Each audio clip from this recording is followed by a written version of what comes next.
जय हिंद फ्रेंड्स, भारत समाचार के इस शो अवधनामा में आपका एक बार फिर से स्वागत है। पिछले एपिसोड में हमने सामंतवाद के समाज पर चर्चा की। समाज के जो अहम पहलू पर हमने चर्चा की वो था जाति व्यवस्था का जन्म, और जाति व्यवस्था के साथ मैंने आपको जातिवाद के बारे में भी बताया। स्त्रियों की दशा, कैसे सामंतवाद ने स्त्रियों की दशा को दयनीय बना दिया। और एक और चीज पर मैंने आपसे चर्चा की थी, अस्पृश्यता, untouchability was a punishment in pre modern India.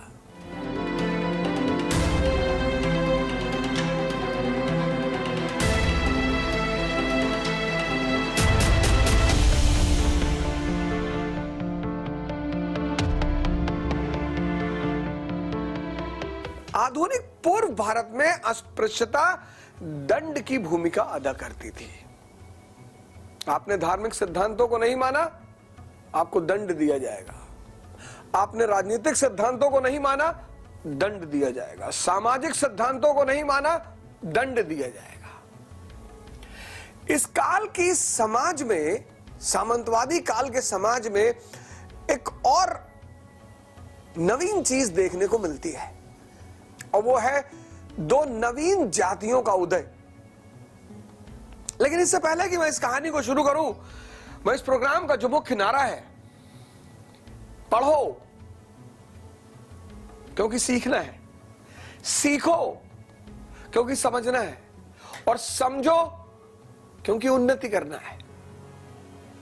इस देश के कोने कोने में बैठे हुए लोग, इस दुनिया के कोने कोने में बैठे हुए लोग, बस मेरा एक ही उद्देश्य है कि लोग इस सिद्धांत को समझ जाएं कि पढ़ा किस लिए जाता है, सीखने के लिए। सीखा किस लिए जाता है, समझने के लिए। समझा किस लिए जाता है, उन्नति करने के लिए। इस काल के समाज व्यवस्था में मैंने कहा एक और नवीन घटना है, दो नई जातियों का उदय। कौन सी दो नई जातियां? राजपूत, कायस्थ। राजपूत मूवी बनी है, राजेश खन्ना जी की है, गाना भी उसमें बड़ा प्यारा सा है, मेरे संग संग आया तेरी यादों का मेला। बड़ी ऐतिहासिक कम्युनिटी है राजपूत, बहुत बृहद इतिहास है उसका। मैं चर्चा करूंगा राजपूत काल पर भी और राजपूतों पर भी, लेकिन आज हमारी चर्चा का विषय है कि राजपूत जाति की उत्पत्ति कैसे हुई। राजपूत जाति की उत्पत्ति का सीधा संबंध है सामंतवाद से। हालांकि इसके उत्पत्ति के कई कारण दिखाए गए हैं। कर्नल टॉड का सिद्धांत कि ये जो विदेशी आक्रांता मौर्योत्तर काल में आए, चक, कुषाण, हूण, ये भारत की समाज और संस्कृति में समाहित हो गए, और चूंकि ये योद्धा के रूप में आए थे तो इनसे एक नया वर्ग पैदा हुआ, राजपूत वर्ग। एक जाति की गतिशीलता का सिद्धांत है कि कुछ जातियां नीचे से ऊपर की तरफ मूव करती रहीं और वो धीरे धीरे शासन सत्ता में आती रहीं और उन्होंने अपने आप को राजपूत कहना शुरू कर दिया। तीसरा सिद्धांत है धार्मिक सिद्धांत। जो भी चीजें प्री मॉडर्न युग में पैदा हुई, उनको जब तक धार्मिक मान्यता नहीं मिलती थी तब तक वो सामाजिक तौर पर एक्सेप्टेबल नहीं होती थी। क्या था संविधान प्री मॉडर्न वर्ल्ड में? धर्म। तो जब भी कोई चीज पैदा होगी तो उसको धार्मिक मान्यता लेनी ही पड़ेगी। वर्ण व्यवस्था किसकी वजह से पैदा हुई? कृषि अर्थव्यवस्था की शुरुआत की वजह से। लेकिन अब उसको धार्मिक मान्यता देनी है, संविधान की मान्यता दिलानी है, तो फिर पैदा हुआ ब्रह्मा का सिद्धांत कि चारों वर्ण ब्रह्मा से पैदा हुए हैं। मुख से ब्राह्मण, हाथ से क्षत्रिय, जंघा से वैश्य, पैर से शूद्र। ये जो आजकल आप मजाक बनाते हैं ना धर्म का, अपने ही धर्म का या किसी के भी धर्म का मजाक मत बनाइए। समझिए उस बात को। जो लोग नहीं पढ़े लिखे हैं, जो इस बात को नहीं जानते, उनकी एक अलग बात है। आधुनिक युग से पहले जो भी चीज पैदा होती थी उसके अपने कारण होते थे। मैंने आपको बताया कि वर्ण व्यवस्था पैदा हुई किसकी वजह से? कृषि अर्थव्यवस्था की शुरुआत ने वर्ण व्यवस्था को जन्म दिया। लेकिन अब यह बात आम आदमी को तो बताएंगे नहीं। आम आदमी के लिए धर्म संविधान है, तो धर्म बताएगा, धार्मिक मान्यता दी जाएगी किसी व्यवस्था को, तो फिर ऋग्वेद के दशम मंडल में वर्ण व्यवस्था की उत्पत्ति ब्रह्मा से बताई गई। जब तक किसी भी चीज को धर्म से नहीं जोड़ा जाएगा उसको सामाजिक मान्यता नहीं मिलेगी। राजपूत कैसे पैदा हुए? सामंतवादी युग में भूमि अनुदान, और भूमि अनुदान सभी वर्गों को दिए गए, ज्यादातर ब्राह्मणों को दिए गए, लेकिन सभी को दिए गए। ब्राह्मण को भी दिए गए, क्षत्रियों को भी दिए गए, वैश्यों को भी दिए गए, शूद्रों को भी दिए गए, सभी को दिए गए। और भूमि अनुदान मैंने अब आपको बताया फॉरएवर के लिए दिए गए, हमेशा के लिए दिए गए, दिगांतर तक के लिए दिए गए। अब एक भूमि अनुदान मिला प्रयागराज महर्षि पतंजलि को, एक भूमि अनुदान मिला डॉक्टर अंबेडकर को कानपुर, एक भूमि अनुदान मिला एपीजे कलाम को लखनऊ। 3 भूमि अनुदान। पहला भूमि अनुदान महर्षि पतंजलि इलाहाबाद, दूसरा भूमि अनुदान बाबा साहब अंबेडकर कानपुर, तीसरा भूमि अनुदान एपीजे कलाम लखनऊ। अब एक ब्राह्मण है, एक दलित है, एक मुसलमान है, लेकिन जब तीनों को भूमि अनुदान दिया गया और भूमि अनुदान के साथ वो अपने अपने क्षेत्रों के उपराजा हुए, सारा अधिकार उनके पास, राजनीतिक अधिकार, न्यायिक अधिकार, प्रशासनिक अधिकार, पुलिस का अधिकार।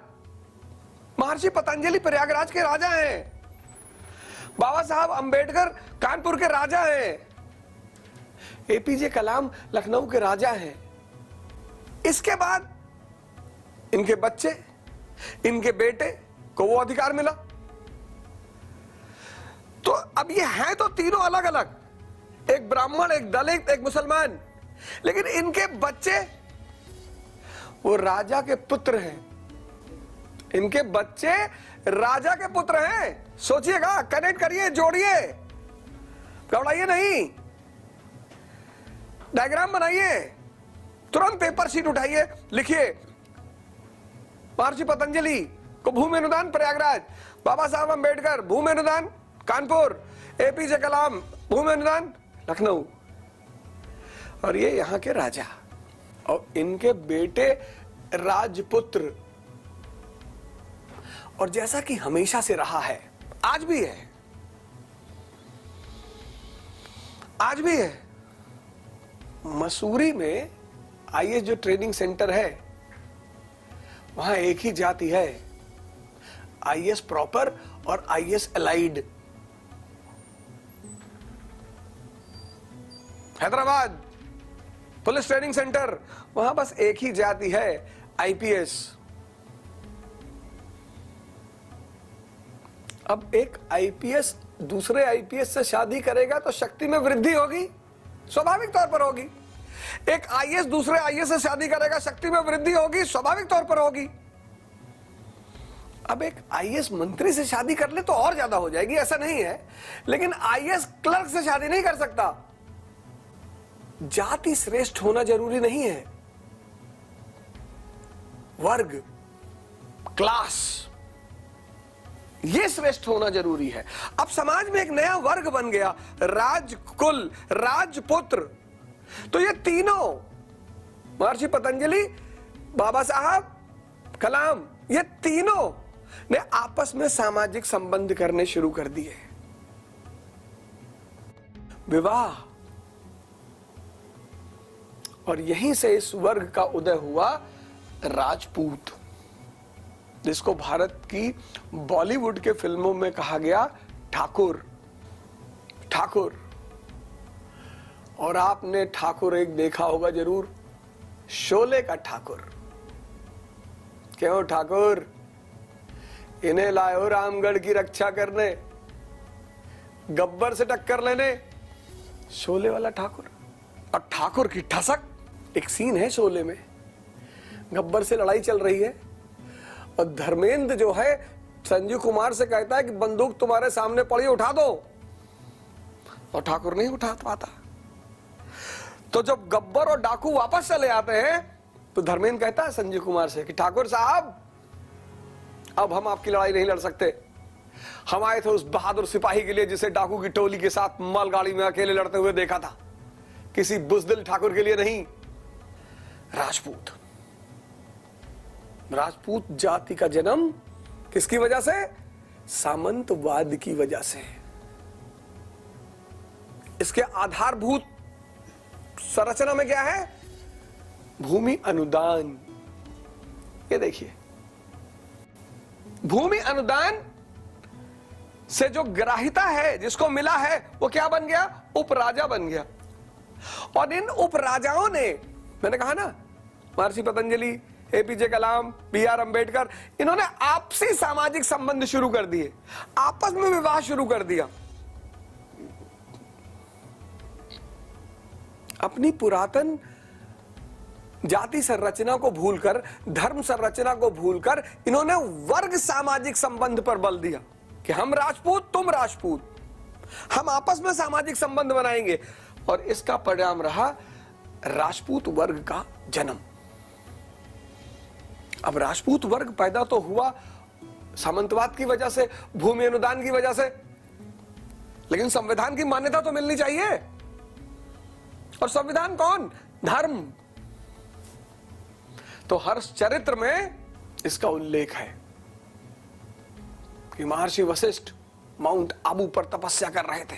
दो कहानियां हैं। पहली कहानी यह है कि विश्वामित्र उनकी कामधेनु गाय लेके चले गए थे, तो उनको अपनी कामधेनु गाय लेनी थी, उसके लिए उन्होंने एक योद्धा पैदा किया। दूसरा कॉन्सेप्ट उसमें यह है, हर्षचरित्र में दूसरी व्याख्या यह है कि महर्षि अगस्त्य, महर्षि वशिष्ठ, ये सब तपस्या कर रहे थे, साधना कर रहे थे, राक्षस इसमें विघ्न डाल रहे थे, और उन राक्षसों के विनाश के लिए अग्निकुंड से पैदा हुए लोग। कौन? परमार, चालुक्य, सोलंकी, प्रतिहार। यह है धार्मिक मान्यता। अब सवाल यह हुआ कि इनकी लेगेसी कैसे दिखाई जाए, इनका प्राचीन संबंध कैसे, कि भैया नए लोग नहीं है, बहुत पुराने हैं। तो एक और चीज का जन्म हुआ, चंद्रवंश और सूर्यवंश। महाभारत में उल्लेख है, चंद्रवंशी क्षत्रिय और सूर्यवंशी क्षत्रिय। राजपूत, इस नई जाति का जन्म हुआ। राजपूतों पर मैं चर्चा करूंगा, बड़ा महत्व काल है राजपूत काल। इनकी शौर्य गाथा, इनकी विजय गाथा, इनकी युद्ध करने की क्षमता। आप कहेंगे कोई आज का एग्जाम्पल दे दो। राजा भैया प्रतापगढ़, राजपूत का श्रेष्ठतम उदाहरण। क्या व्यक्तित्व है, क्या बात करने का तरीका है, क्या युद्ध का जज्बा है। एक व्यवस्थित व्यक्ति, संस्कारी, राजा के गुणों वाला, सभ्य, सुशील, लेकिन युद्ध करने को तैयार। राजपूत। राजपूत के साथ साथ ऐसे, जब मैं राजपूत काल आऊंगा, यहां से बाहर निकलूंगा और राजपूत काल पर आऊंगा, क्योंकि राजपूत काल की चर्चा किए बिना मध्यकाल की शुरुआत नहीं होगी। राजपूत काल और विदेशी आक्रमण। कौन? तुर्क, महमूद गजनी। वो आमिर खान नहीं, गजनी वाला महमूद गजनी, और खतरनाक आदमी मोहम्मद गौरी, इल्तुतमिश, अब गाड़ी बढ़ रही है आगे की तरफ, मध्यकाल की तरफ। बस 2-4 एपिसोड की बात और फिर हम मध्यकाल में प्रवेश करेंगे। आशा करता हूं कि आप इस सीरीज का पूरा लाभ उठा रहे होंगे। युद्ध मतलब तरीका, अप्रोच। रावण से बहुत लोग लड़े, पर किसी को पता नहीं था कि रावण मरेगा कैसे। विभीषण ने बता दिया कि नाभि पे मार दो। अब यह बात अगर एक बच्चे को पता चल जाती, वो भी चाकू डाल के हिला दिया होता। दुश्मन घातक नहीं होता, दुश्मन बड़ा नहीं होता, उसके मरने का सूत्र पता होना चाहिए। बहुत लोग लड़े होंगे भीष्म पितामह से, कोई उनको बताने वाला नहीं था कि शिखंडी को ले आओ। भीष्म महान नहीं है, भीष्म को मारना मुश्किल नहीं है, भीष्म अजय नहीं है, पता नहीं था। ऐसे ये सिविल सर्विसेज, कोई भी परीक्षा, कोई भी परीक्षा, सिर्फ सिविल सर्विसेज नहीं, कोई भी परीक्षा, उसकी एक नाभि है, उसको ढूंढना है। एक बार आपने उस नाभि को ढूंढ लिया, वो किला फतेह है, वो दरवाजा खुल जाएगा। बहुत पढ़ना नहीं है, बहुत जान नहीं देनी है, हां, लेकिन एक विशेष व्यक्तित्व का निर्माण करना है। सिविल सर्वेंट मतलब राजा। 3 ही राजा कंट्री में, डीएम, सीएम और पीएम। बस 3 ही राजा है, डीएम, सीएम और पीएम। और तीनों में से एक आप बनना चाहते हैं तो राजा जैसा गुण भी तो होना चाहिए। चौराहे पे खड़े होकर खैनी थोड़ी बना सकते हैं। आप जिस वर्ग में जाना चाहते हैं, उस वर्ग के विशेष लक्षण को पहचानिए। इसके लिए मैं आपको बहुत अच्छा सूत्र बता दे रहा हूं, बहुत प्यारा सूत्र। आप उस सूत्र को अप्लाई करिए, आपको पता चल जाएगा किस वर्ग में क्या चाहिए होता है। आप चपरासी बनना चाहते हैं, आप ट्रेन के जनरल डिब्बे में सफर करिए और वहां के लोगों का व्यवहार देखिए, बर्ताव देखिए, बातचीत देखिए और नोट करिए। आपको पता चल जाएगा कि ये मजदूर क्यों है। 70 डिब्बे की सीटिंग में 70 लोग जहां बैठ सकते हैं, उस सीटिंग में 800 लोग बैठे हैं। 3-4 हाथ दिखाई पड़ रहा है, उसी में से एक चेहरा निकल रहा है। बगल वाला गुटखा खा रहा है, बाहर थूक नहीं सकता, सामने वाले की जेब में थूक दिया। जैसे ही बैठे आपस में बातचीत करना शुरू कर दिए और 20 मिनट में सब रिश्तेदार हो गए। एक दूसरे के रिश्तेदारों को नहीं जानते हैं तो राजनीतिक नेताओं की बुराई शुरू कर दी। पर बुराई करनी है। जितने निम्नतम स्तर पर व्यक्ति होगा, भौंकना जो है वो गाली क्यों है? क्योंकि कुत्ता बिना मतलब भौंकता है। और दहाड़ना गौरव है। शेर जब भूखा होता है तभी दहाड़ता है, शेर हमेशा नहीं दहाड़ता। कभी आप चिड़ियाघर जाओ, शेर के सामने खड़े हो जाओ, देखेगा सिर्फ आपको कि तुम्हारी किस्मत अच्छी है कि मैं पिंजड़े में हूं। वो कुत्ता रात भर भौंकेगा। कभी कभी जब आपकी नींद टूटेगी तो आप बहुत गाली देंगे। इसलिए भौंकना गाली है। इसलिए बुराई करना निम्न वर्ग का विशेष लक्षण है। लक्षण है ये, दुखी नहीं होना चाहिए। हमारे प्रधानमंत्री जी जो मोदी जी कहां परेशान है, कहां प्रभावित है, कहां दुखी है, उनको पता है। आपको लगता होगा कि यार मोदी जी को बुरा नहीं लग रहा है, यार योगी जी को बुरा नहीं लग रहा है। ट्विटर पे लोग लिख रहे हैं, फेसबुक पे लिख रहे हैं, यहां लिख रहे हैं, वहां लिख रहे हैं। राजा है ये, इनको पता है कि बुराई करना निम्न वर्ग के लोगों का लक्षण है।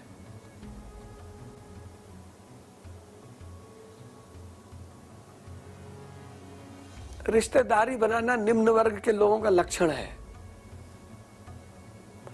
शांति से न बैठ पाना निम्न वर्ग के लोगों का लक्षण है। इसको मैं कहता हूं जनरल क्लास। फिर थोड़ा सा और आगे आ जाओ, स्लीपर में वहां ये चीजें थोड़ी सी कम हो जाएंगी। फिर थोड़ा सा और आगे आ जाओ, एसी थर्ड में, वहां और कम हो गई, खत्म नहीं हुई, और कम हो गई। फिर थोड़ा सा और आगे आ जाओ सेकंड एसी में, वहां हल्का फुल्का दिखाई पड़ेगा। फिर तुम आओ फर्स्ट एसी में,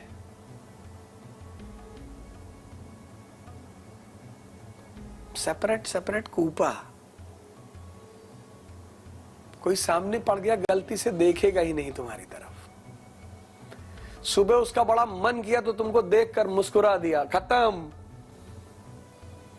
किताब कौन सी पढ़ रहा है? Readers digest, economic times, newspaper, business standard.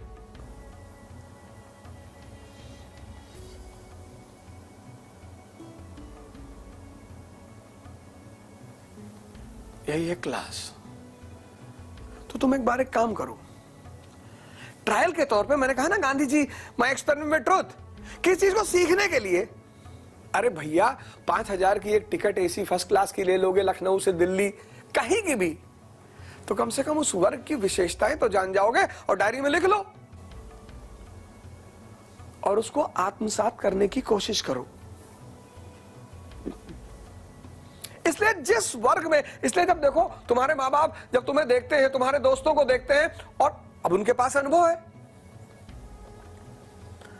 तुमको वो राजा बनाना चाहते हैं, और तुम्हारे साथ उन्होंने देख लिया ऐसे लड़के को जिसकी लक्षण जनरल कंपार्टमेंट वाला है, तब उनको बहुत दुख होता है कि अबे भैया तुम जनरल कंपार्टमेंट वाले के साथ बैठ रहे हो, ये ले जाएगा तुमको नीचे। तुमको बहुत बुरा लगता है, बड़ा दुख होता है। और याद रखना, दुनिया में जितनी चीजें फायदेमंद है वो सब कड़वी हैं, जैसे नीम, जैसे करेला, जैसे पीपल, और माँ बाप नीम और पीपल ही हैं। माँ बाप मतलब नीम और पीपल।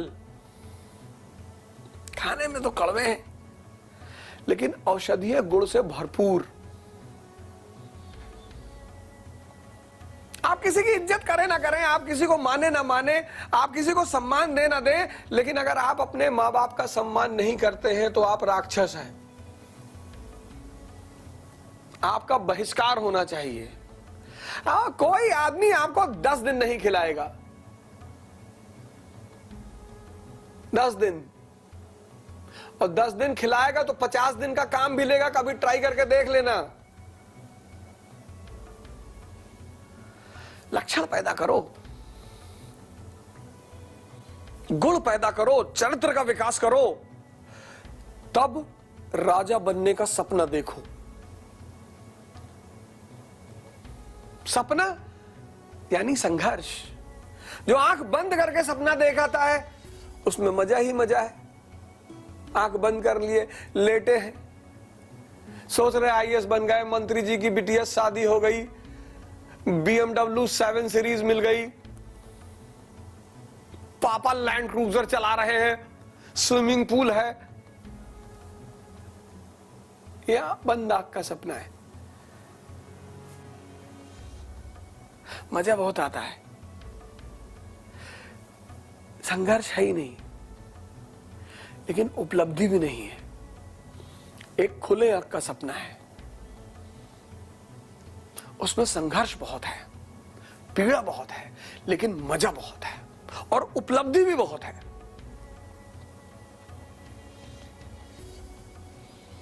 अब कोई ये ना कहे कि भैया, मैं पिछली बार भी कह चुका हूं, मैं फिर से रिपीट कर रहा हूं कि अब कोई ये ना कहे। बहुत लोग मिलते थे मुझे, बड़े मैसेज आते थे, मेल आते थे, सर हमारे पास है, बहुत गरीब आदमी सर, पैसा नहीं है सर। अब कोई ये ना कहे, सीख लो मुझसे। देखो देखो राजपूत वर्ग का उदय किसकी वजह से? सामंतवाद की वजह से। इसके आधार में कौन? भूमि अनुदान। सीखो। अब इसको धार्मिक मान्यता दिलाने के लिए इसकी उत्पत्ति किससे दिखाई गई? अग्निकुल, महर्षि वशिष्ठ। यह था प्राचीन और मध्यकाल का काम करने का तरीका। अब आप बाहर जाके लोगों को भड़का रहे हो कि ब्राह्मण कोई मुंह से पैदा होता है। मजाक तो मैंने भी अपनी क्लास में कई बार उड़ाया है, लेकिन मैं व्यंग करता हूं किसी कुव्यवस्था पर अटैक करने के लिए, किसी को दुखी करने के लिए नहीं, किसी कुरीत पर अटैक करने के लिए मैं व्यंग करता हूं। और आप बुराई फैलाने के लिए करते हो, फर्क है। आप नफरत फैलाने के लिए करते हो, फर्क है। दूसरा जाति इस काल की कायस्थ जाति। कायस्थ भारत की सबसे पावरफुल कम्युनिटी, भारत की सबसे पढ़ी लिखी कम्युनिटी, भारत की मानसिक तौर पर श्रेष्ठतम कम्युनिटी कायस्थ। कपड़ा नहीं पहनेंगे लेकिन अपने बच्चों को पढ़ाएंगे, जमीन बेच डालेंगे लेकिन अपने बच्चों को पढ़ाएंगे। इनका पूरा संस्कृति, पूरा कल्चर, पूरा समाज कायस्थ का शिक्षा के ऊपर टिका हुआ है। इसलिए दिवाली के दूसरे दिन कलम दवात की पूजा भी करते हैं कायस्थ। बड़े बड़े पर्सनालिटियां दी इन्होंने, बड़े बड़े व्यक्तित्व दिए, बड़े बड़े नाम दिए, और उसमें से एक नाम है अमिताभ बच्चन, सदी के महानायक। अच्छी एक्टिंग करते हैं, बढ़िया एक्टिंग करते हैं, इसी जाति से हैं कायस्थ। मैंने आपसे अमिताभ बच्चन का नाम लिया कायस्थ के नाम पर क्योंकि एक सर्वविदित नाम है भारत में, दुनिया में भी लोग उन्हें बहुत जानते हैं। लेकिन अगर मैं सिर्फ अमिताभ बच्चन जी का नाम लूंगा तो इस कम्युनिटी के साथ इंसाफ नहीं होगा। इस कम्युनिटी के नाम में जो नाम जुड़े हुए हैं, सबका नाम लेना भी संभव नहीं है, लेकिन विवेकानंद का नाम लिए बिना, कलकत्ता की कायस्थ परिवार से विवेकानंद, भारतीय संस्कृति का विश्व स्तर पर परचम लहराने वाले विवेकानंद, एक एक लाइन में सूत्र कहा है उन्होंने। एक न्यूटन का लॉ है, एक विवेकानंद का लॉ है। साइंस में न्यूटन के नियम और अध्यात्म में विवेकानंद के नियम। Arise, awake and do not stop until the goal is achieved.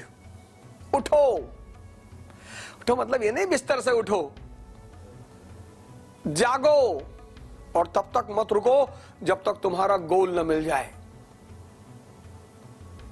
Weakness is sin, killing is, ये नहीं कहा उन्होंने killing is sin, theft is sin. अरे ये सब बोले छोटा छोटा पाप है पर छोटा छोटा।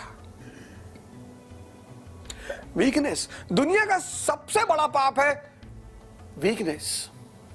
इंसान कहा भगवान, प्रार्थना मतलब सेवा। लाल बहादुर शास्त्री जी कायस्थ परिवार से, उनकी ईमानदारी के तो गाथा गाते गाते ये शो खत्म हो जाए। उनके जैसा काबिल आदमी, उनके जैसा ईमानदार आदमी, उनके जैसा ताकतवर आदमी इस देश के हर व्यक्ति को, हर संघर्षशील युवा को लाल बहादुर शास्त्री की जीवनी पढ़नी चाहिए। यहां आजकल लोग दूसरे की फॉर्च्यूनर के सामने सेल्फी ले रहे हैं, ब्लॉक प्रमुख के बगल में बैठ के फोटो खिंचा रहे हैं, विधायक के साथ फोटो। कौन है ये लोग? नौकर हैं तुम्हारे, पब्लिक सेवक है, ये जनप्रतिनिधि है। और लाल बहादुर शास्त्री अपने मां से कहते हैं कि हम रेलवे डिपार्टमेंट में कर्मचारी हैं, ये नहीं कह रहे हम रेलवे मिनिस्टर हैं। लक्षण देखो, उसके पीछे तर्क भी बड़ा अच्छा दे रहे हैं कि मेरी मां बड़ी इनोसेंट है और इसको पता चल जाएगा कि मैं मंत्री हूं, लोग इससे आकर काम कहने लगेंगे। पैसा नहीं है, नदी तैरकर स्कूल जाते हैं। जयप्रकाश नारायण, जेपी। साइंस में न्यूटन के नियम, अध्यात्म में विवेकानंद के नियम और राजनीति में जेपी के नियम। भारत के प्रधानमंत्री को हिलाकर रख दिया, इमरजेंसी लगानी पड़ी उन्हें। Single handedly. ये सब लोग इस कम्युनिटी से आते हैं और इसीलिए इस कम्युनिटी को बड़ा समाज में प्रतिवाद भी झेलना पड़ता है। योग्य है ना, लाला कहते हैं लोग, लाला, जैसे इनको ठाकुर कहते हैं, इनको लाला कहते हैं। और फिल्मों में ठाकुर और लाला का बड़ा कॉम्बिनेशन दिखाया गया है और बड़ा घातक है ये कॉम्बिनेशन। और कहते हैं इनको लाला क्यों कहा गया? क्योंकि ला देना तो है ही नहीं, सिर्फ लेना है। मतलब क्या लेना है? अब भूमि अनुदान व्यवस्था में पूरी भूमि का हिसाब रखना, फसल का हिसाब रखना, कर का हिसाब रखना, अब इस वर्ग की आवश्यकता हुई। और आवश्यकता क्या है? आविष्कार की जननी है भूमि अनुदान। भूमि का हिसाब रखना, किस सामंत के पास कितनी भूमि, उस भूमि में कौन कौन सी फसल का उत्पादन, किस फसल से कितना कर, किस फसल में कितना हिस्सा प्रजा को, कितना राजा को, वगैरह वगैरह सबका हिसाब रखना है। आवश्यकता आविष्कार की जननी है। भूमि अनुदान व्यवस्था ने एक लिपिक वर्ग, एक क्लर्क वर्ग के जन्म की आवश्यकता पैदा की।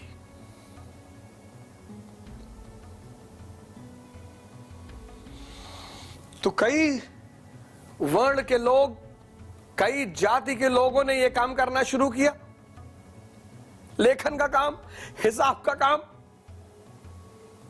और अगर अभी भी आपको लाला ना समझ में आया हो तो मदर इंडिया मूवी देख लीजिएगा, लाला सुखीराम। किसने आवश्यकता पैदा की? किसने? भूमि अनुदान ने। किसकी आवश्यकता पैदा की? लिपिक की, लेखक की, गणक की। कई वर्ण और कई जाति के लोगों ने यह काम शुरू किया, लेकिन इनके भी अंदर वही बात पैदा हो गई, आपसी सामाजिक संबंध। लिपिक के परिवार में शादी करेगा, जैसे आईएएस के परिवार में शादी करेगा, सामंत के परिवार में शादी करेगा, ऐसे लिपिक के परिवार में शादी करेगा।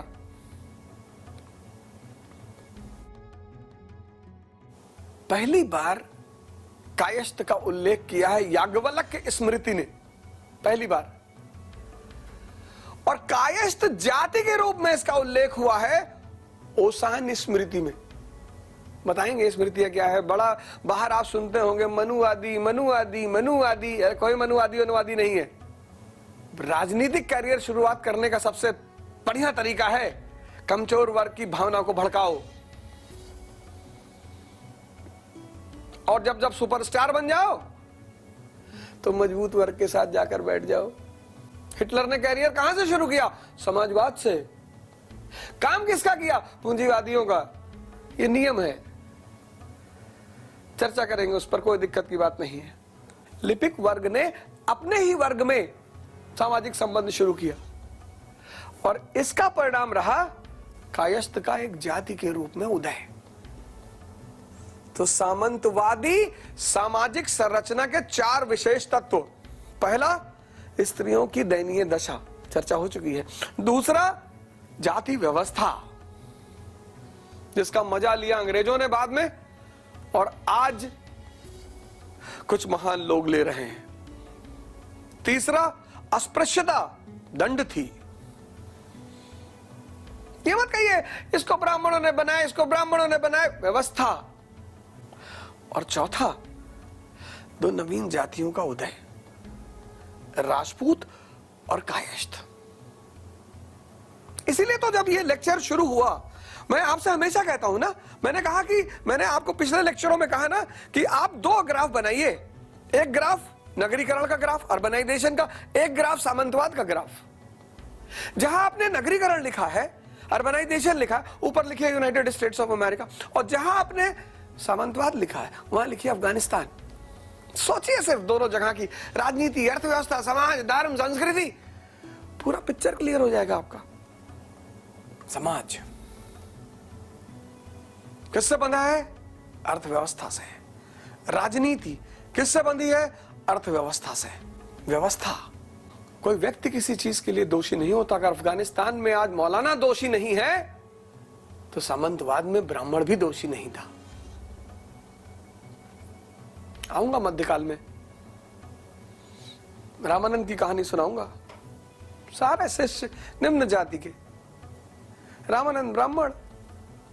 ये कनेक्टिविटी, ये जोड़ना, ये सीखना है। दिमाग के जो विकार हैं,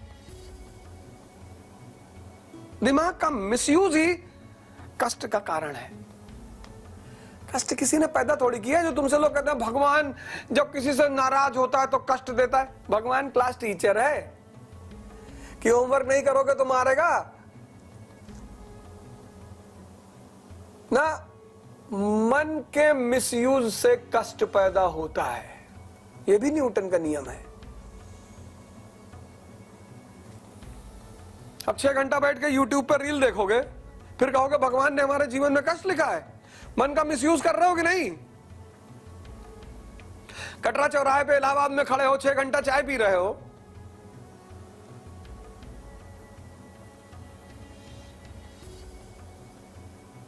डिस्कस कर रहे हो किसके पास कितनी संपत्ति है, किस राजनेता के पास, डिस्कस कर रहे हो किस एक्ट्रेस का किसके साथ अफेयर चल रहा। ये सब तुम्हारा काम है। कष्ट भगवान ने पैदा नहीं किया, कष्ट शैतान ने पैदा नहीं किया। कष्ट मतलब मन का मिसयूज, और आनंद मतलब मन का सदुपयोग। इसीलिए जो परम आनंद की स्थिति है उसको कहा सदचित आनंद। जिसका चित्त सदुपयोग में लगा हुआ है वही आनंदित है। एक वर्ड का सूत्र है,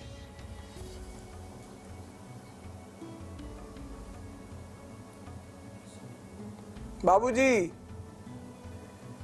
एक वर्ड का सूत्र है।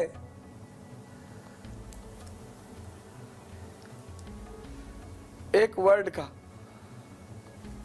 पढ़ो, तैयारी करो, परीक्षा दो। कोचिंग की कोई जरूरत नहीं। घर में बैठ के पढ़ो, नोट्स बनाओ, मेल करो, खुद से पढ़ो, खुद से तैयारी करो। और भारत समाचार के संपादक ब्रजेश मिश्रा जी को आशीर्वाद दो कि उन्होंने लीक से हटकर इस प्रोग्राम का आयोजन किया। समाज, अब सवाल यह उठा कि ये जो गुप्त काल है ये इसको स्वर्णयुग क्यों कहा गया? ये एक नया बवाल है। लोग हमसे कहते हैं भैया, वो कहते हैं कि गुप्त काल स्वर्णयुग है। हाँ, उसके पीछे कहानी है, मैं बताता हूं आपको। आप कहेंगे कि राजनीति सामंतवादी हो रही है, अर्थव्यवस्था सामंतवादी हो रही है, समाज सामंतवादी हो रहा है, स्त्रियों की दशा दयनीय हो रही है, तो स्वर्ण काल कैसे?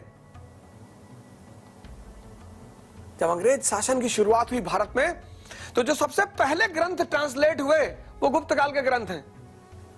अभिज्ञान शकुंतलम, अशोक के अभिलेख पढ़े गए 1837, जेम्स प्रिंसेप, अंग्रेजों ने ट्रांसलेट किया। एक तरफ तो अंग्रेज इतिहासकार थे जो ये जायज ठहरा रहे थे कि भारत पर ब्रिटिश रूल जायज है, क्यों कि तुम अनसिविलाइज्ड हो, हम तुमको सिविलाइज कर रहे हैं। और जब स्वतंत्रता से आंदोलन शुरू हुआ तो स्वतंत्रता आंदोलनकारियों को इस सिद्धांत को काटना था, तो उन्हें इतिहास का अपना वर्जन पैदा करना था। तो उन्होंने नेशनलिस्ट हिस्ट्री लिखने की शुरुआत की। हेमचंद्र राय चौधरी, इंपीरियलिस्ट हिस्ट्री को काउंटर करने के लिए नेशनलिस्ट हिस्ट्री का सृजन शुरू हुआ।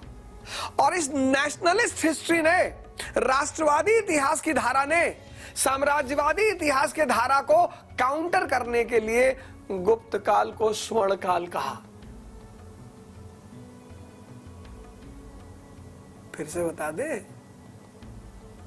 जब स्वतंत्रता संघर्ष शुरू हुआ तो ब्रिटिश साम्राज्य कह रहा था कि भाई हम भारत पे शासन क्यों कर रहे हैं, क्योंकि आप अनसिविलाइज्ड हो, अंडरडेवलप्ड हो, हम आपको सिखा रहे हैं, सिविलाइज कर रहे हैं।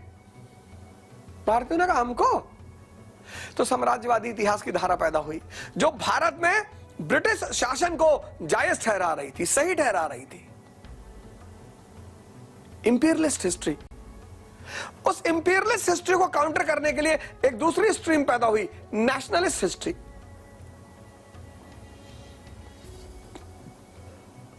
उनके पास पहला सोर्स कौन? गुप्तकाल के सोर्स। उन्होंने उस सोर्स से उठा लिया कि देखो साहब, हमारा समाज ऐसा था, हमारी राजनीति ऐसी थी, हमारी अर्थव्यवस्था ऐसी थी, और तुम क्या सभ्य करोगे हमें? वहीं पर यह बात पैदा हुई, गुप्तकाल भारत का स्वर्णकाल। आज के लिए बस इतना ही। जय हिंद।